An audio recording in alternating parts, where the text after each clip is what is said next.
this is Alana LaRue and this is my month 6 update. I had gastric bypass RNY on May the 3rd, 2016 here in London in the UK.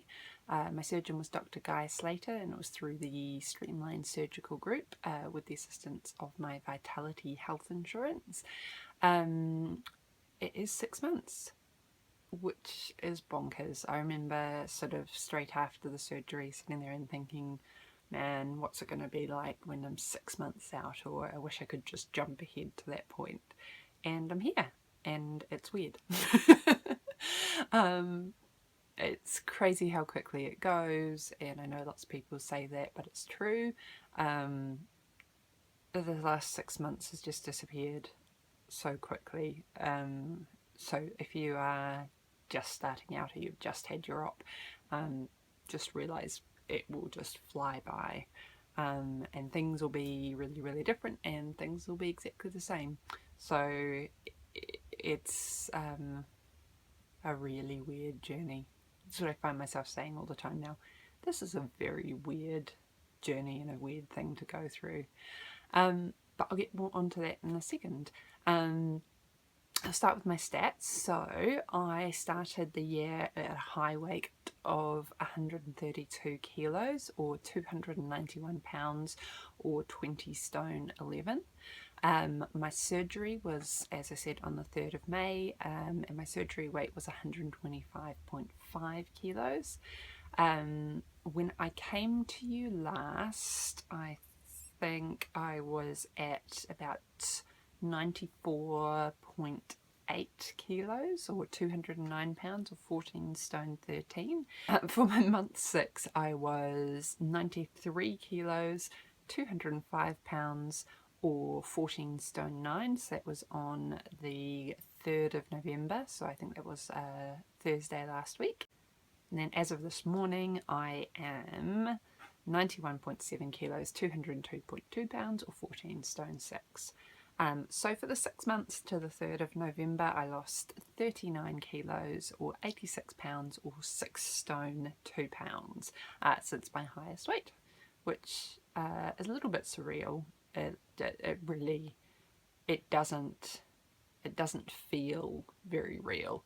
And I'm going through quite a stage at the moment where I just have no idea what I look like, or what size I am, or I don't know what size is going to fit me, or what size I am compared to other people. I've just got no idea. For the record, I am 5'9", so I think my BMI right now is 30.5 or somewhere around there. Definitely hasn't dropped below 30 yet, because that'll be a little bit of a celebration to go from obese to overweight. But it is very close, and I don't think I've been this weight since maybe 2006. It's definitely been a good 10 years, and I don't particularly remember being this weight. I mean, I was, but I think it was passing through as I gained weight after I had been travelling. I think when I came back, when I came back from living in Canada, I think I was about 90 kilos, and I'm just over that at the moment. So it's never been somewhere that I was for long, and so I just having a hard time sort of recognizing what I look like, and reconciling photos of me with what I see in the mirror with what I picture in my head. It's all a bit of a mindfuck, to be honest. Not in a really bad way, but just in a very strange way. And I think that's why weight loss surgery patients, or certainly why I wind up taking a lot of selfies on my phone, is not just because I want to see, photos of myself, but it's because I genuinely don't know what I look like sometimes. And it's like a way of reminding myself. Which is weird. Good weird, but weird. So what else has been happening? I think when I did my last update, I had mentioned that I'd taken some time off work because mentally I wasn't in a great place. I'm feeling loads better now, and I was quite sort of reluctant, I guess, to talk about it on video because I always worry that, you know, my family might come across these, or my mum might watch them or something like that. And as much as I love my family, you know, this is private and this is personal, and it's, you know, it's nice to feel like you're free to talk to the community, I guess, without worrying too much about what people think. So I guess what I was sort of going through last time was not just that I'd taken time off work, I'd actually been signed off work by my doctor because I was going through a bit of a rough patch mentally, and I just needed a bit of breathing space. So I wound up being off work for, I think, just under 2 weeks, and that was challenging because the perfectionist in me never likes to feel like I failed at something, but it was also the best thing that I could do in terms of taking care of myself, and it was the right call. And now I'm on the mend, and you know, we've adjusted my medication slightly. Hasn't been a lot of studies done in terms of absorption of SSRI antidepressants following gastric bypass. I think there's sort of one study that I could come across that found quite a significant reduction in absorption, like by about 50%, and the majority of people in the study, but the study was only 12 people, so it's hard to draw any conclusions from that. But we erred on the safe side, upped my medication because it does take a few weeks to take effect, and I think it was probably the right call. I'm starting to feel a bit better, so yeah, definitely on the mend, definitely feeling a bit brighter. You know, I think it's easy to forget what a journey this is, because I didn't have any major complications and I healed quite quickly, and I was off work for, you know, just under 2 weeks recovering from the operation, and I wasn't in a huge amount of pain or anything. I guess I underestimated the magnitude of the change and, you know, the impact of surgery, and you know, you've put your body through a lot to do that. And I guess I always felt like I was selling it to other people, you know, making it sound like not a big deal so that people wouldn't think I'd done this really extreme thing and, you know, freak out about it, I guess. But it is quite a big thing, and I guess it was all sort of catching up with me a little bit. Work was extremely busy, and you know, still is, and you know, I put a lot of myself into my work because I love my job and I love the people I work with, but that's not always healthy. And when I was doing that, I found I was working long hours, skipping meals, you know, the anxiety levels were getting up there, skipping the gym, all of that stuff, which just I can't afford to do for my own health, you know, mental health and physical health. So trying to get more balance in my life, and it's not a smooth ride, and it's not, you know, everything is not magically fixed overnight with medication or anything like that. And you know, I should say I've been seeing a therapist this whole journey. In fact, for 9 months before surgery, effectively, I was seeing. I started seeing my therapist at that point, and she's wonderful. And you know, I think everyone should see a therapist. And you know, despite that, you know, I still wound up having this really big dip, and that's the part that I'm working through at the moment, I guess. Sorry, this is really really disjointed. This sounds like a therapy session, but one of the things that we're working on now And I think one of the things that sort of led to me needing to take some time out, I always sort of refer to it as hitting a wall, is that when I feel angry or frustrated or irritated or anything like that, I'm not very good at processing it. And, you know, I'm always generally known as the nice person or the helpful person or the, you know, the supportive person. And for me, I think I saw a lot of my value, you know, to other people in that. And that if I stopped doing that, or, you know, I did express that I was angry or frustrated or, you know,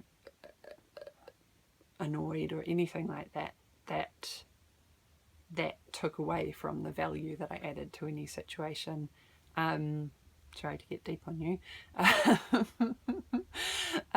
But, you know, that's a big sort of thing, and it's not separate to the weight loss surgery stuff. It's, you know, it's all a part of me and it's all a part of my journey, which I guess is why I'm sharing it here.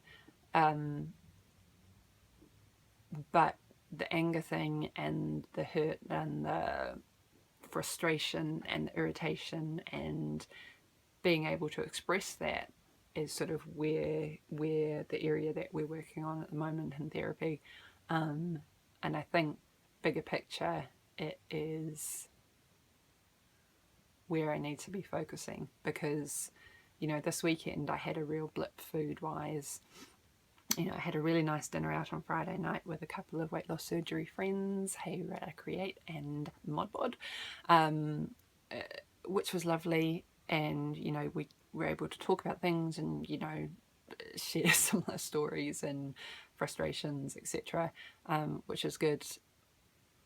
And, you know, despite having this dinner and feeling really good afterwards and, you know, having a pretty good week, I, you know, on Saturday when I got up, you know, there was still things that I wasn't dealing with.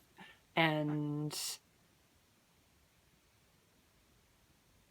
sort of my reaction to that, you know, having frustrations that I hadn't dealt with or processed or expressed in a healthy way, was that I, you know, started to sabotage myself. And so I ate a big bag of crisps or chips from M&S, you know, the light ones, but still a big bag of them with onion dip.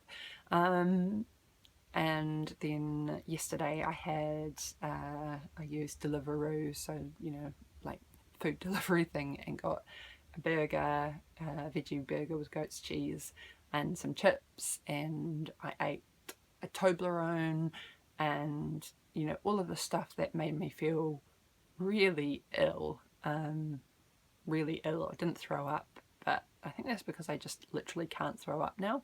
Because I tried to because I was feeling so sick, but I couldn't actually do it, like physically. It just did not happen. So I did all of this, and, you know, I felt really crap afterwards, and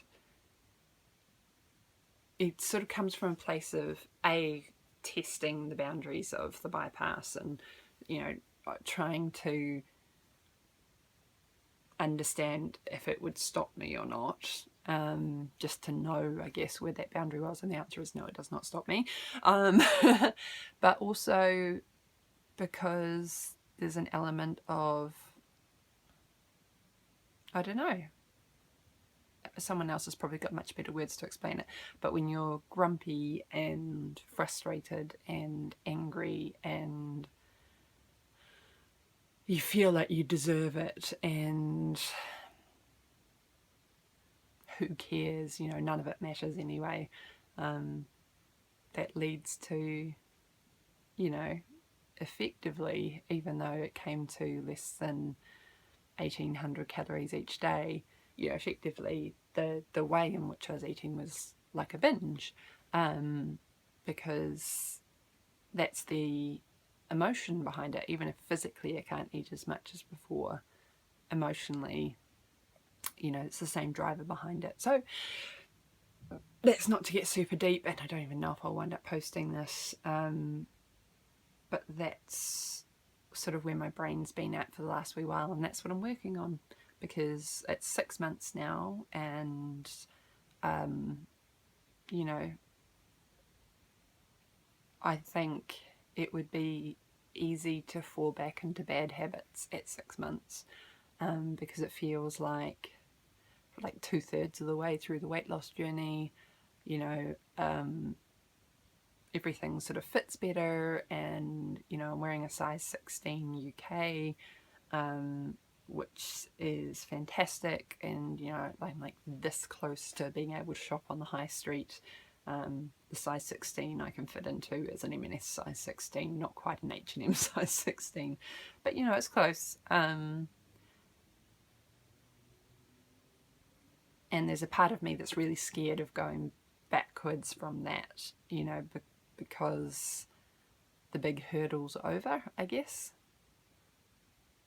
Sorry, this isn't making a whole lot of sense, but to be honest, my brain's not making a whole lot of sense, so that's sort of fitting. I don't know what else to say, really. Food's definitely the biggest challenge. Gym has been rather shit. And I have a 5k race in two weeks, which I have not trained for. So let's not talk about exercise right now. I guess that's really it. This has been quite the weird video, and probably not the video I thought I was going to make at 6 months. But here you have it, warts and all. I just want to say a huge shout out to Louise and Rachel, Modbod and Recreate, who have been a lovely support over the last little bit, and also to CJ and Shrink, who was just fantastic on The Naked Truth last night. So if you haven't caught that episode, you should definitely check it out. Lots of interesting things to share, and just such a cool girl.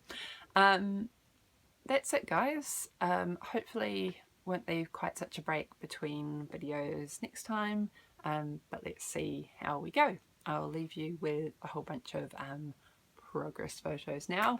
You can see how it goes. Oh, actually, one last thing. Louise, post your 1 year update.